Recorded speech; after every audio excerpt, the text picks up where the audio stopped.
ফাত্তাকুল্লাহা ওয়া কুনু মা'আস সাবিরিন। হে ঈমানদার লোকেরা, তোমরা আল্লাহকে ভয় করো ও সত্যবাদীদের সঙ্গী হও।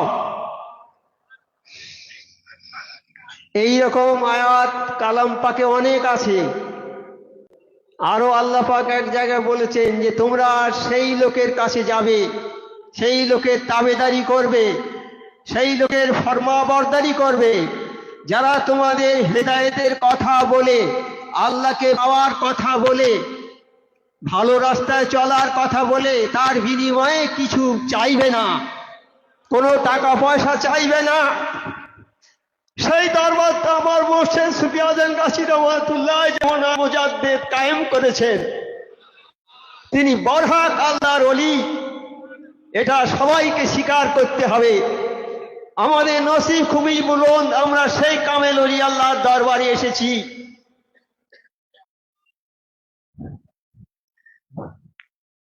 এখানে অনেক জ্ঞানী গুণী মানুষের সমাবেশ, দেশ বিদেশ থেকে বহু গণ্যমান্য ব্যক্তি, হাফিজ, কারি, মাওলানা, বড় বড় ডাক্তার, বৈজ্ঞানিক, ইঞ্জিনিয়ার, আরো তার উপরে যদি কিছু থাকে তাও আছে। সেই রকম মানুষের এখানে সমাগম। এই মজলিসে বয়ান করার মতো ক্ষমতা আমার নেই, এই মজলিসের বয়ান করার ক্ষমতা নেই, আমার মুর্শিদের পায়ের ধুলোর যোগ্যতা আমার নেই। তবে আল্লাহ রাসূল মুর্শিদ যদি আমাকে কিছু বলার তৌফিক দেন, আপনাদের জানা কথাই দুই একটা বলবো। আর এই বলার মধ্যে যদি কোনো ভুল বা বেয়াদবি হয়ে যায়, আল্লাহর ওয়াস্তে ক্ষমা করে দেবেন।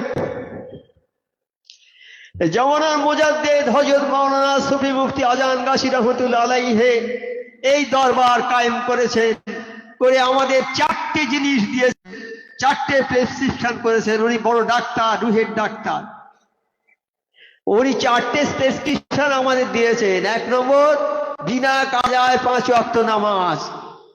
2 নম্বর, কোরআনি ওজিফা। 3 নম্বর, হালাল রুজি, সাধ্য মতো পরেশগারি। এই চারটি জিনিস আমাদের দিয়েছেন। তা বিনা কাজায় 5 ওয়াক্ত নামাজ পড়তে হবে। আমার মুর্শিদ সুফি আজম গাছী রহমাতুল্লাহ বলেছেন, আমরা তার দরবারে এসেছি, তিনি এই কথা বলেছেন, কিন্তু এইটা তো আমার মুর্শিদের কথা নয়, এটা কালাম পাকের কথা, স্বয়ং আল্লাহর কথা। ওলি আল্লাহরা যা বলেন আল্লাহর কথাই বলেন।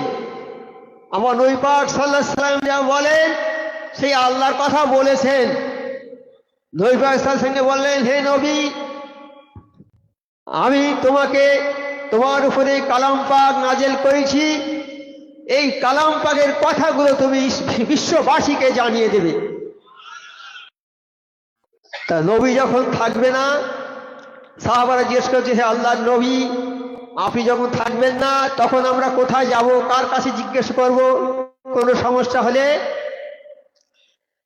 তোমরা কালাম থাকবে আর আমার সুন্নত অর্থাৎ হাদিসটা, এই দুটোর মধ্যে ধরে থাকবে তোমরা, তোমাদের কেউ বেরাস্তা করতে পারবে না।